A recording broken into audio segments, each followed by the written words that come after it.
قال وزير العمل والتشغيل والضمان الاجتماعي يوسف شرفة إنه سيتم تسوية وضعية عمال الإدماج المهني في القطاع الاقتصادي العمومي والخاص قبل نهاية السنة، كما سيتم صب الزيادات المقررة في منحة التقاعد قبل شهر رمضان.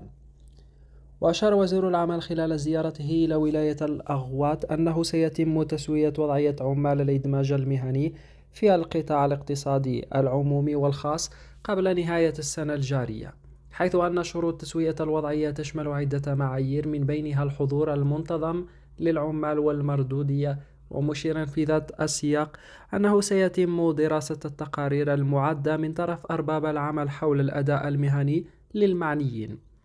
وبخصوص منحة البطالة، أكد وزير العمل شرف أن دائرته الوزارية قد أوفت بوعودها المتعلقة بصب منحة البطالة في 28 من جونفيي الجاري